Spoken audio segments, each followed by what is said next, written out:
oil this morning. And let me begin by talking about the endocannabinoid system. Yeah, some of you are very excited right now. Hold your excitement. I'm gonna walk you through this very carefully. Now let's talk about what the endocannabinoid system is. Now the endocannabinoid system is critical for several components of your health. There's no doubt about that. There's nothing we could say or even would want to say that would ever question that. The endocannabinoid system really functions through the cannabinoid receptors. Now, there is most likely more than just CB1 and CB2 as a receptor. The belief is that there's most likely more, but these are the receptors that have been discovered and is known currently how and what they do in terms of functioning in the body.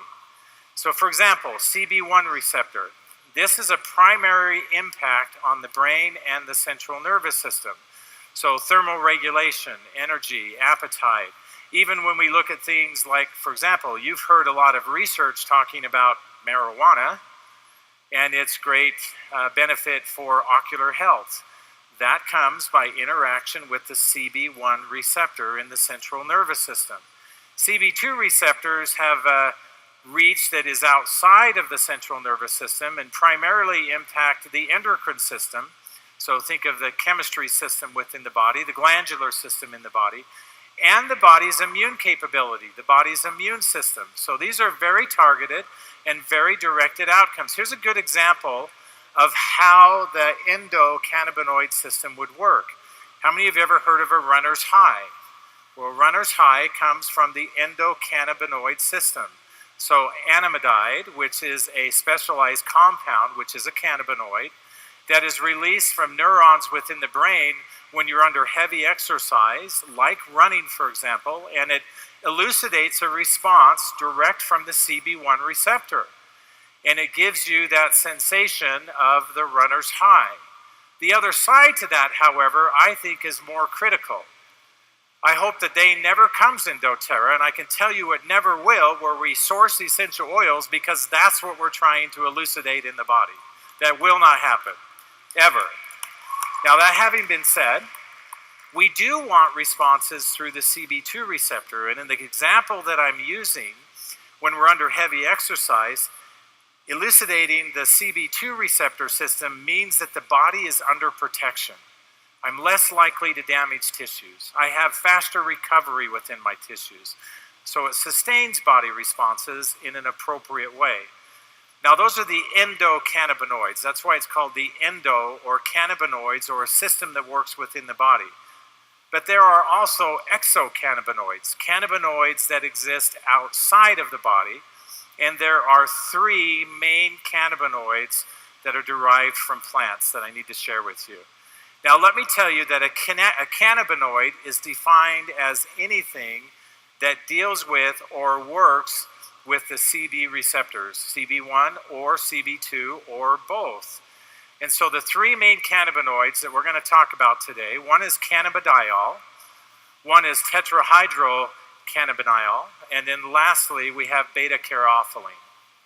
Now, CBD, this is the one that you've heard a lot about, that you read a lot about in the press, you read a lot about in the media. Let me give you some clarity into this for a moment. I'm glad some of you are really happy. You might not like me in a minute, so let me explain this to you. All outcomes in the body, you've heard me say this before, is an issue of concentration and delivery. Cannabidiol is a cannabinoid that we expressly see in the cannabis plant. Now, there's nothing wrong with that except for two primary things in this discussion of how we would define potency in Doterra. First, we've tested a number of different oils that are in the marketplace under this umbrella. And what was alarming to me is that cannabidiol was not present, or was present in extremely small quantities. We're not talking 1 to 5%, we're talking 0.02%, 0.01%, very small amounts. The other challenge that exists with cannabidiol, now there's lots of reasons why maybe that's not being liberated in the essential oil. And this is a big challenge with this: improper processing, sustainability of sourcing, and whether or not the compound and the chemistry is even present in the oil in a substantial amount to create the benefit that we're looking for. Is it in the plant? Yes. But that does not mean that it's going to be present in the essential oil. And our testing has showed us that in general, it's not. Now, it also does not have direct effect on the CB2 receptor, which is what we're after, or CB1. It doesn't interact with either one of them. It has an indirect route.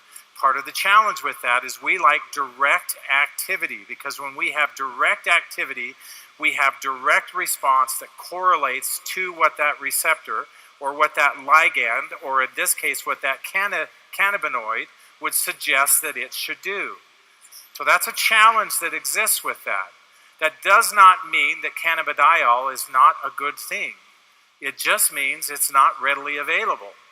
The other challenge we have with tetrahydrocannabinol is tetrahydrocannabinol, THC, we're all familiar with what that is.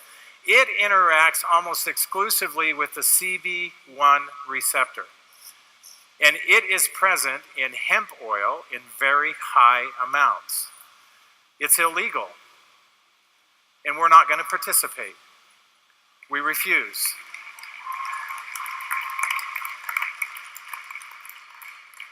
So that leaves us with this last one, beta-caryophyllene. Now, beta-caryophyllene, in my estimation, has some significant potential associated with it. One, it does not interact with CB1 receptor in the central nervous system, which means I don't have any of the elucidative effects that we see with some of the other products that are available.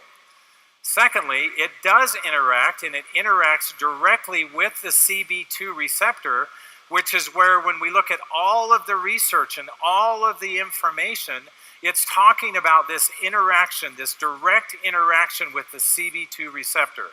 And we get that in full context with beta-caryophyllene as a cannabinoid, rather than cannabidiol, or rather than THC.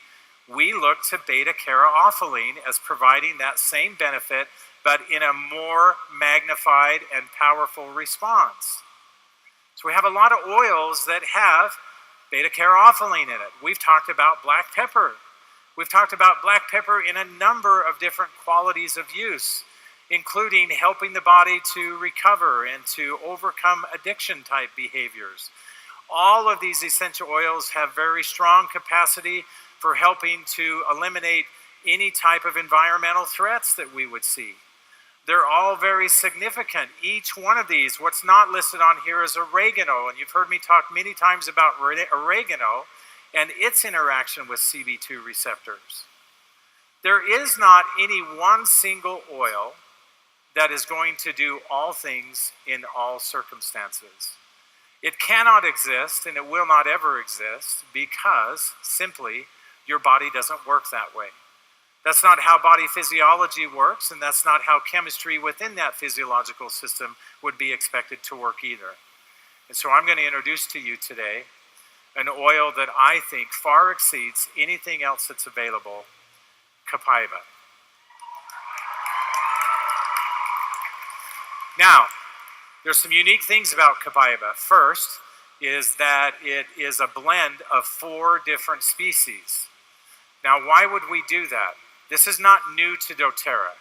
Some would argue, well, you do it because it gives you sustainability. That's not the process behind the thinking that we would have for combining 4 species of this essential oil.